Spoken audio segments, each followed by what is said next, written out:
This podcast is on the ventricular system, a series of fluid-filled chambers deep within the brain. Firstly, we will discuss the anatomy of the ventricular system as a whole.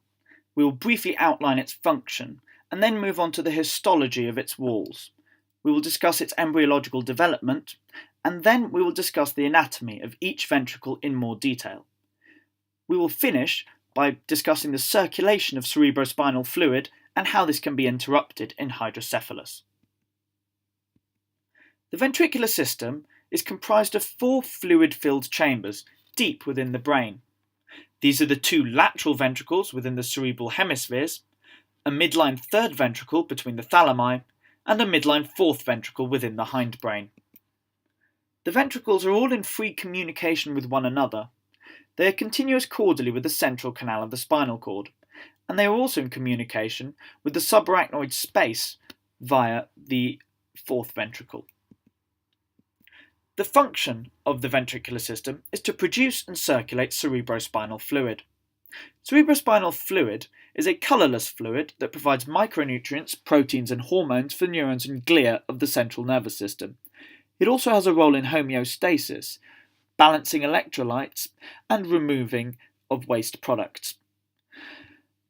Its final role is in the mechanical protection of the brain, as it fills the subarachnoid space that surrounds the brain. The ventricular system is lined in its wall by ependymal cells mainly. These are ciliated columnar cells whose cilia project into the lumen of the ventricles and are responsible for the movement of CSF. Ependymal cells are derived from neuroblasts in the ventricular layer of the neural tube, along with all cells of the CNS. The choroid plexus consists of these finger-like projections from the walls of the ventricles into the ventricle lumen. They consist of an epithelial lining surrounding a core of capillaries and are highly vascular. They are the principal secretors of CSF in the ventricular system and are located at 4 discrete sites: the floor of the lateral ventricles and the roofs of the third and fourth ventricles. The choroid plexus is derived from the tela choroidea, a highly vascularized portion of pia mater. The ventricular system is ultimately derived from the rostral neural tube lumen. The walls around this lumen will form the CNS. Initially, the neural tube lumen is filled with amniotic fluid, as the neural tube, being derived from ectoderm, is originally in contact with amniotic fluid. This is replaced by CSF as the choroid plexus forms. The closed neural tube has a number of rostral bulges. These are known as the brain vesicles, and it is the lumens of these vesicles that give rise to the ventricles. There are 3 primary brain vesicles that will form 5 secondary brain vesicles. The telencephalon will give rise to the lateral ventricles, the diencephalon will form the third ventricle, the mesencephalon will narrow in its lumen to form the cerebral aqueduct, and the metencephalon and myelencephalon will together form the fourth ventricle. We will now discuss the anatomy of each ventricle in more depth. The lateral ventricles are the largest of the ventricles. They are situated deep within the cerebral hemispheres and form large C-shapes. They have 3 horns, an anterior horn in the frontal lobe, a posterior horn in the occipital lobe, and an inferior horn in the temporal lobe. The lateral ventricles each communicate with the third ventricle near their anterior horn via the interventricular foramen. The third ventricle is a slit-like midline cavity that is situated between the thalami of the diencephalon. The third ventricle communicates anterosuperiorly with the lateral ventricles via the 2 interventricular foramina. It also communicates posterior-inferiorly with the fourth ventricle via the cerebral aqueduct.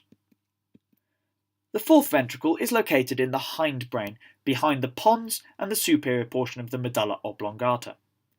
It is tent-shaped due to a peak in its roof, which divides the roof into a superior and inferior portion, and it has 2 lateral recesses. The fourth ventricle communicates with the third ventricle superiorly via the cerebral aqueduct, and continues inferiorly as the central canal of the spinal cord. It also has 3 foramina in its roof, or its posterior wall.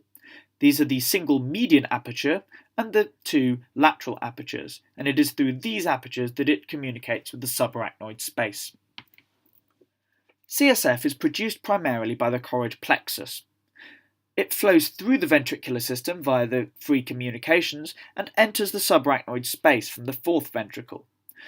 The median aperture drains CSF more posteriorly into the large cisterna magna, whereas the two lateral apertures drain CSF more anteriorly into the cerebellopontine cisterns.